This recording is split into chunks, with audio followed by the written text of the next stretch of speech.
ബഹുമാനനായിട്ടുള്ള Shri CP John അദ്ദേഹം ഒത്തിരി കാര്യങ്ങളോട് വിശദീകരിച്ചു. അദ്ദേഹം മനഃപൂർവ്വം വിട്ടുകളഞ്ഞതാണോ അതാ ഇനി രണ്ടാം ഘട്ടത്തിൽ പറയാനിരിക്കുന്നതാണോ എന്നെനിക്കറിഞ്ഞുകൂടാ. അദ്ദേഹം കേന്ദ്രത്തെക്കുറിച്ചൊരു അക്ഷരം പറഞ്ഞിട്ടില്ല. നമ്മുടെ സംസ്ഥാനം അടക്കം നേരിടുന്ന ഗുരുതരമായ സാമ്പത്തിക ഉപരോധം എന്ന് തന്നെ പറയാൻ കഴിയുന്ന നിലയിലേക്കുള്ള ഒരു സാഹചര്യം കോൺഗ്രസിന്റെ നേതാക്കന്മാരോ അല്ലെങ്കിൽ UDFന്റെ നേതാക്കന്മാരോ നന്ദിപ്രമേയ ചർച്ച കേട്ടിട്ടുള്ളവർക്കറിയാം. അവർ വളരെ ബുദ്ധിപൂർവ്വം അവിടെ പറഞ്ഞത് കേന്ദ്ര ഗവൺമെന്റ് കേരളത്തിന് മറ്റൊരു സ്റ്റേറ്റിനും കൊടുക്കാത്ത നിലയിൽ വാരിക്കോരി കൊടുത്തുകൊണ്ടിരിക്കുന്നു എന്നതിനെ സംബന്ധിച്ചാണ് റോജി ജോൺ അദ്ദേഹത്തിന്റെ അടിയന്തര പ്രമേയം കേരളത്തിന്റെ സാമ്പത്തിക പ്രതിസന്ധിയുമായി ബന്ധപ്പെട്ട് അവതരിപ്പിച്ചുകൊണ്ട് സംസാരിച്ചത്. എന്തായാലും എനിക്ക് ഒരു കാര്യത്തിൽ സന്തോഷമുണ്ട്. ഞങ്ങളെ ആക്ഷേപിച്ചവർ, ഇടതുപക്ഷത്തെ ആക്ഷേപിച്ചവർ ഇപ്പോ അതിന്റെ അഖിലേന്ത്യാ അധ്യക്ഷൻ തന്നെ വന്ന് ഇന്നലെ തൃശൂർ നടത്തിയിട്ടുള്ള പ്രസംഗവും എന്തുമാത്രമല്ല സിദ്ധാരാമയ്യയുടെ നേതൃത്വത്തിൽ തന്നെ കർണാടകത്തിലെ കോൺഗ്രസ് ഗവൺമെന്റ് ഡൽഹിയിലേക്ക് സമരത്തിന് പോകുന്നു എന്നുള്ളത് ഞങ്ങൾ പറഞ്ഞത് എത്രയോ ശരിയാണ് എന്നുള്ളത് അംഗീകരിക്കപ്പെടുന്നതാണ്. ഞാനിത് ആമുഖമായി പറയാനിടയായത് മറ്റൊന്നും കൊണ്ടല്ല.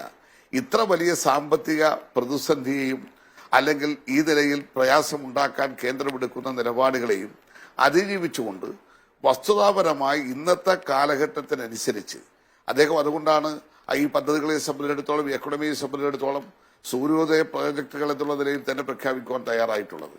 ജനങ്ങളുടെ തലയിലേക്ക് ഭാരം കൂടുതലായി ഒന്നും അടിച്ചേൽപ്പിക്കാതെ പരമാവധി നമ്മുടെ സാമ്പത്തിക സോഴ്സുകളെ വിനിയോഗിക്കുവാനും അതോടൊപ്പം തന്നെ മറ്റ് നിക്ഷേപങ്ങൾ സ്വീകരിക്കുവാനും കേരളത്തിന്റെ വികസന വ്യാവസായിക മേഖലയിലാകെ കൂടുതൽ മുന്നേറ്റം ഉണ്ടാക്കാനും കഴിയുന്ന നിലയിലേക്കുള്ള ഒരു ബഡ്ജറ്റാണ് ഈ അവതരിപ്പിക്കപ്പെട്ടിട്ടുള്ളത് എന്നുള്ള കാര്യത്തിൽ ഒരു സംശയവുമില്ല.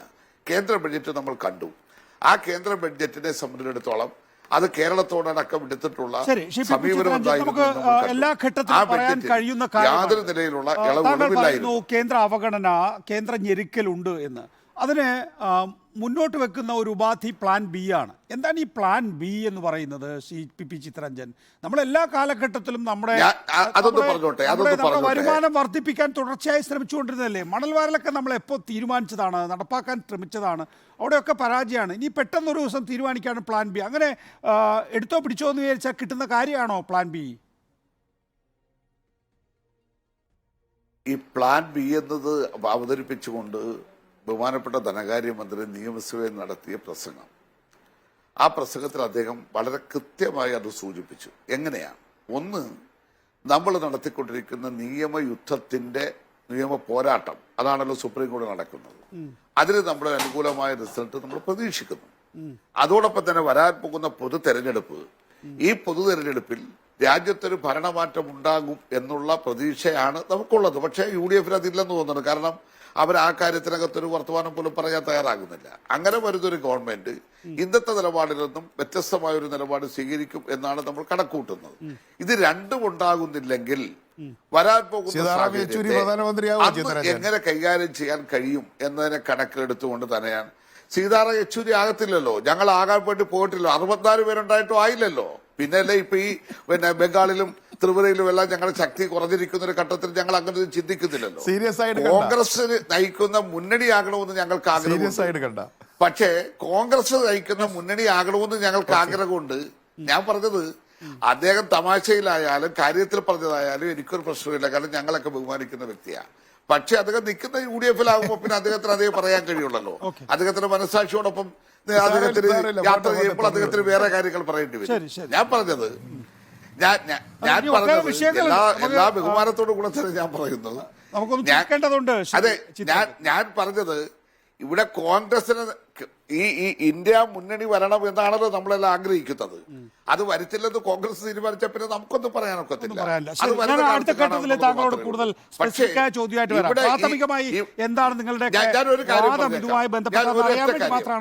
ഒരു കാര്യം ഒന്ന് പറഞ്ഞു. അല്ല, എനിക്കൊരു കാര്യം പറയാനുണ്ട്. ബഹുമാനപ്പെട്ട ഉമ്മൻചാണ്ടി സാർ പറഞ്ഞത് അദ്ദേഹത്തിന്റെ ഭരണകാലഘട്ടത്തിലെ ഏറ്റവും സുപ്രധാനമായ ഒരു തീരുമാനം എന്ന് വെച്ചാൽ അദ്ദേഹം പറഞ്ഞ ഒരു അവിസ്മരണീയമായ തീരുമാനം, അതായിരുന്നു ഈ പങ്കാളിത്ത പെൻഷൻ. ആ പങ്കാളിത്ത പെൻഷനെ സംബന്ധിച്ചിടത്തോളം അദ്ദേഹം തന്നെ പറഞ്ഞ വാക്കാണ് ഞാനീ പറഞ്ഞത്.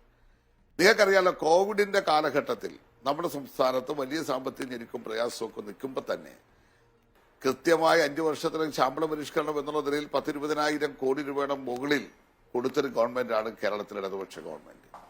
ഇപ്പോൾ ഈ പങ്കാളിത്ത പെൻഷനുമായി ബന്ധപ്പെട്ടുകൊണ്ട് കോൺഗ്രസ് അനുകൂല സംഘടനകളടക്കം സമരം ചെയ്തുകൊണ്ടിരിക്കുന്ന ഒരു ഘട്ടത്തിൽ അത് മാറ്റണമെന്ന് ആവശ്യപ്പെട്ടു.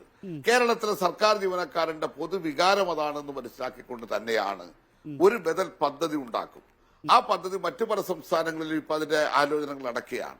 അവിടെ നടക്കുന്ന ആ പദ്ധതിയുടെ രൂപങ്ങളും കൂടെ മനസ്സിലാക്കി നമ്മളൊരു വിദഗ്ധ സമിതിയെ വെച്ച് ഇപ്പോൾ കേന്ദ്രത്തിൽ നിന്ന് കിട്ടാനുള്ള ഈ പങ്കാളിത്ത പെൻഷനുമായി ബന്ധപ്പെട്ട് കൊടുത്തിട്ടുള്ള തുക അതടക്കം നമ്മൾ വാങ്ങി നമുക്ക് എങ്ങനെ ജീവനക്കാർക്ക് നഷ്ടം വരാത്ത നിലയിൽ അവർക്ക് സന്തോഷം കൊടുക്കാൻ കഴിയുന്ന അല്ലെങ്കിൽ അവർക്ക് ഒരു സംതൃപ്തി കൊടുക്കാൻ അവിടെ നിൽക്കട്ടെ. തൽക്കാലം നമുക്ക് താങ്കളുടെ വാദം അവസാനിപ്പിക്കാം.